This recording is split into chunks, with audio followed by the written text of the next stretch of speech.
Danelle Balenji is a super athlete. In triathlon and endurance sports, her reputation is legendary.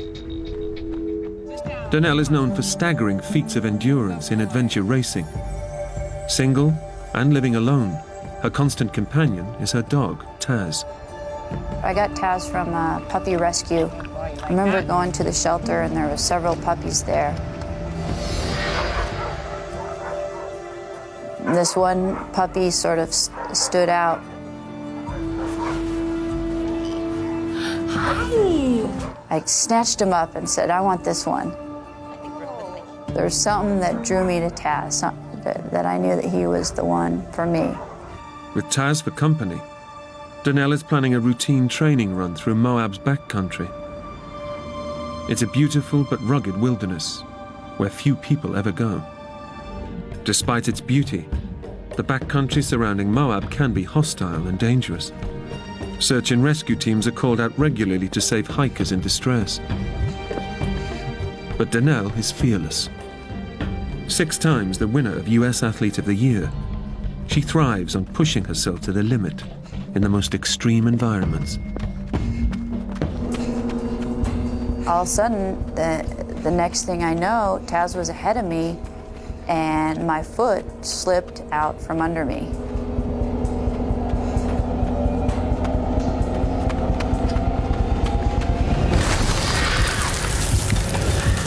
I almost immediately knew that I was in trouble because I couldn't stop. And I was moving fast at that point. And then the last 20 feet were an overhang. Free fall. I didn't know what I had done to myself, but I knew I had hurt myself pretty bad. It's a horrendous fall. The impact has shattered Danelle's pelvis into pieces, leaving her skeleton severed in 2. There's nothing but soft tissue connecting her legs to the rest of her body. Super athlete Danelle goes into survival mode. Somehow my brain didn't allow itself to think too deeply about what had happened. Despite her terrible injuries, Danelle's endurance training kicks in, and she's determined to keep moving. So what I did was I took my right hand and put it on my right leg and my left hand and put it on my left leg, and I could feel my legs.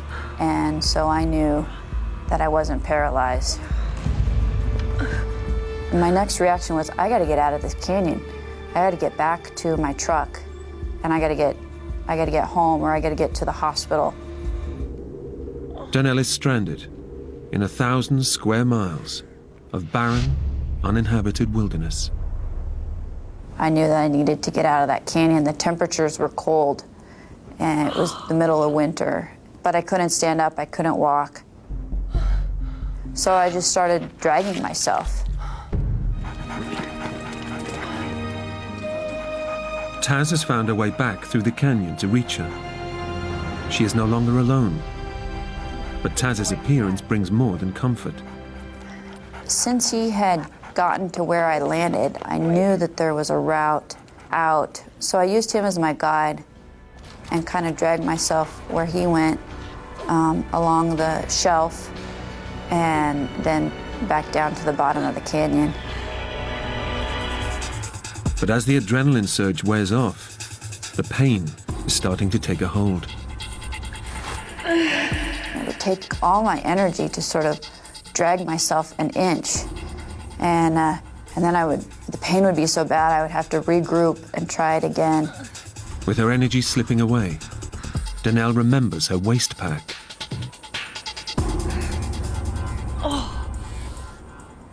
I didn't know what was in that waist pack because I didn't check before I left. And in one of them was a little gel pack, sugar pack, that endurance athletes often bring with them to help provide energy for running.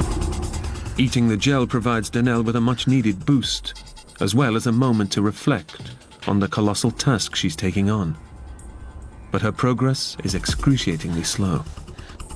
At one point I looked back at my tracks and I could just see where I dragged myself through this canyon. It took me probably 2.5 hours just to get to the bottom, dragging myself inch by inch. The canyon that took me maybe 2 or 3 minutes to walk up. The only comfort Danelle has is her dog's constant companionship. Taz was with me this whole time. I think he probably realized that I was injured.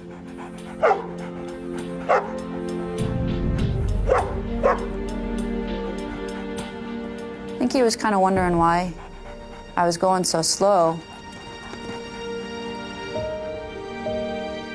As the winter sun sets, the temperature is dropping below freezing. Daylight is fading fast, and with it, any chances of getting out of the canyon before nightfall.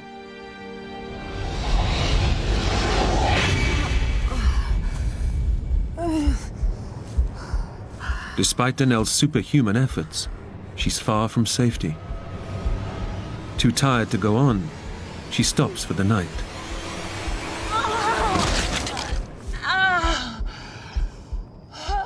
But she knows that this desert has a habit of claiming victims in the hours of darkness.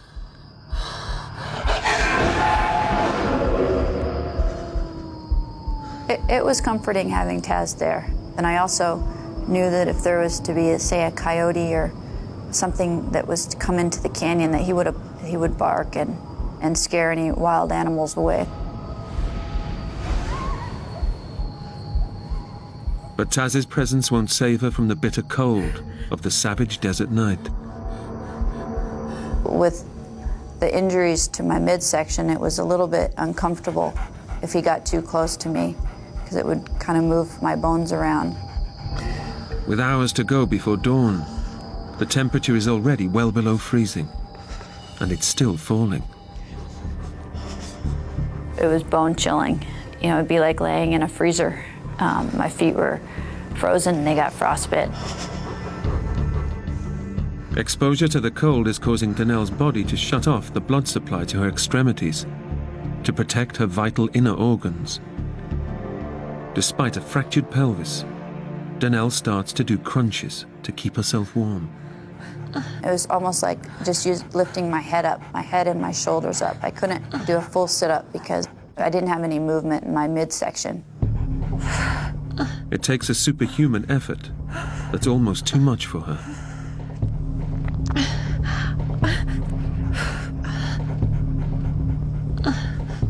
And then I started to fatigue, and I became tired, and I said to myself, I gotta find a pace that I could maintain through the entire night. Danelle forces herself to do one sit-up every 5 seconds, non-stop, over the next 6 hours. It's an extraordinary challenge, but it's the only way she'll stay alive. I knew if I fell asleep, I would have died of hypothermia. And I knew if I stopped doing the crunches that I would have died of hypothermia. In an incredible feat of physical endurance and mental stamina, Danelle wills herself to survive in freezing conditions.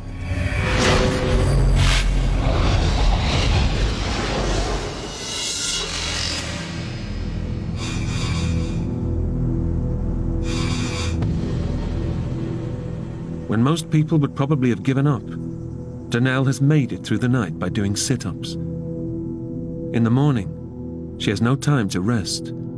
She intends to crawl her way 2 miles back to her truck. The adrenaline that protected her has completely worn off. Now, if she's to survive, she must face her ordeal with no defense against the pain flooding throughout her body. It's nearly 24 hours since her devastating fall, and Danelle is facing a new danger: dehydration. I was aware of how dangerous it can be to get dehydrated. With her fresh water supply gone, only a small puddle by her side is helping her stay alive. But it was really a struggle to drink from that water source.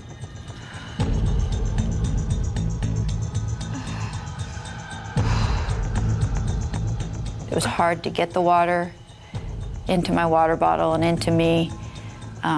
There was a lot of silt in it.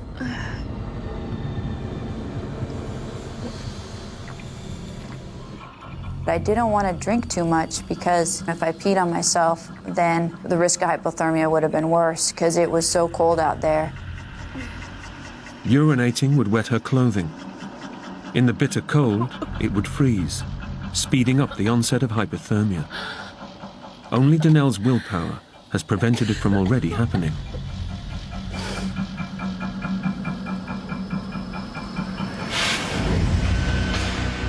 As the day wears on, the risk posed by the bitter cold lingers.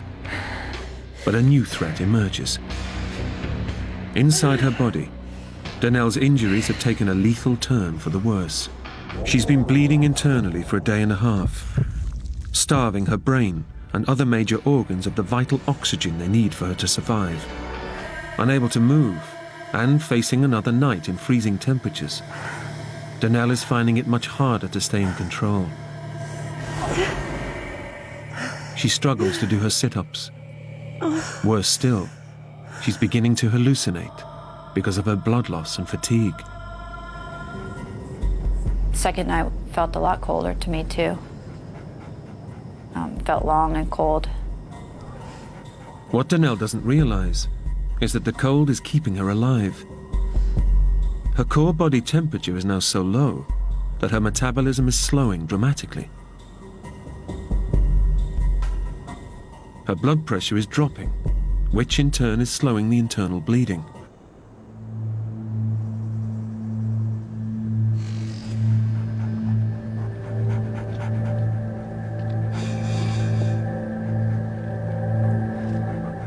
Thanks to her endurance training and extraordinary willpower, Danelle has survived a second night in the freezing winter desert, where most people wouldn't have survived one. But it's unlikely she will survive another. 3 pints of blood have seeped into her pelvic cavity, and she's becoming much weaker.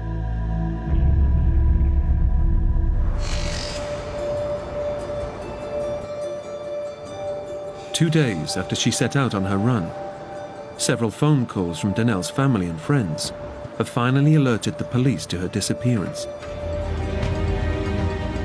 Local detective Craig Shumway knows that Danelle often trains in the Amasa Back area, north of Moab. He's hoping his hunch pays off.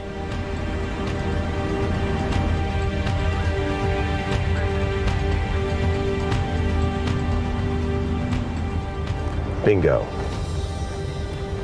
Within an hour of the discovery of Danelle's truck, the Grand County, Utah search and rescue team mobilizes.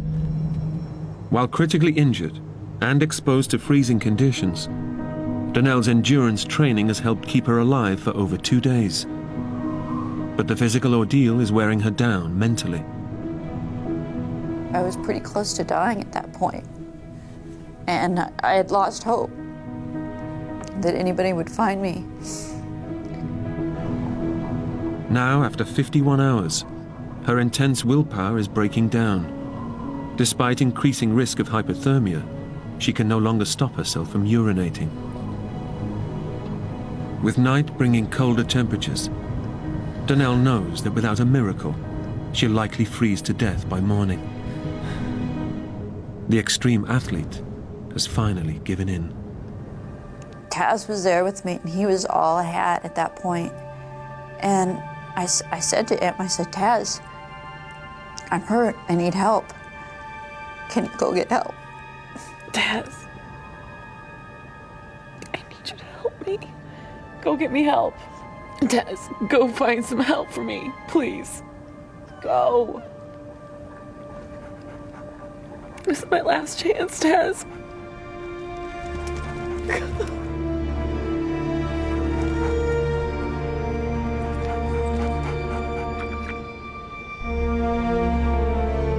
Go! And he turned around and he took off.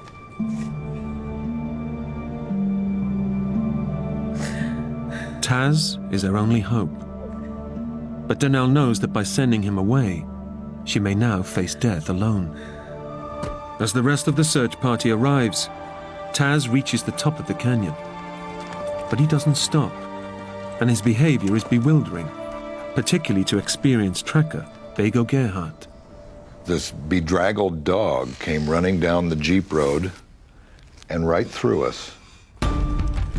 The odd thing was he didn't really want anything to do with us. Like, he didn't walk up to the first person and go, "Feed me." And pretty soon I thought I found some tracks that could be 2 days old, and there were dog tracks along with the shoe prints. Back at the search and rescue base, John is now sure that Taz is trying to tell them something. This dog was on a mission, so it's almost as if it ran around to say, "Hey, look at me, look at me. I'm going to get everybody's attention. Now I'll show you where she's at." I'm looking over my shoulder, and sure enough, Taz appears and takes off up over the hill. I'm going, I think I should follow Taz for about 5 minutes just to see. Donnell has no way of knowing that Taz has found help.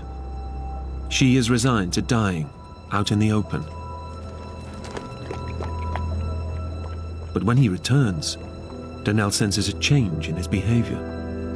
Next thing you know, Taz came up, and he came right by me, and he went straight to the puddle, and he started drinking from my puddle. I remember thinking, that's my lifeline, that's the only water I got. Can't you find a different puddle, Taz? But I couldn't say that to him, and I just pet him a few times and let him drink from the puddle.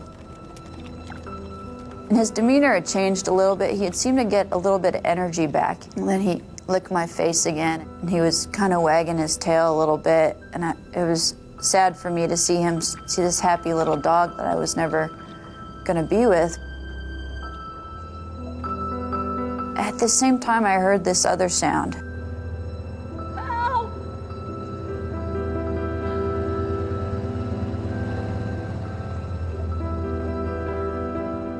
I wasn't hopeful because I'd been screaming help for 50 some hours straight, and nobody had come to help me. Help! And just about the time I thought I was going to run out of road, I heard this blood-curdling scream. It was the best moment of my life, because I knew right then that I was going to get a second chance. I knew I was going to make it. And it was quite emotional, because not very often do you go on a rescue where somebody's life is really quite on the edge. The look on her face was one of relief, and then the tears came. Next thing he said to me was, "You got one good dog." And I just started crying. I just laid there and started crying. I knew Taz was a smart dog, but to be able to do what he did, this was a whole nother level of communication. Suddenly, my dog was taking care of me instead of me taking care of him. I look back on it now, and I'm so grateful. He's truly a best friend.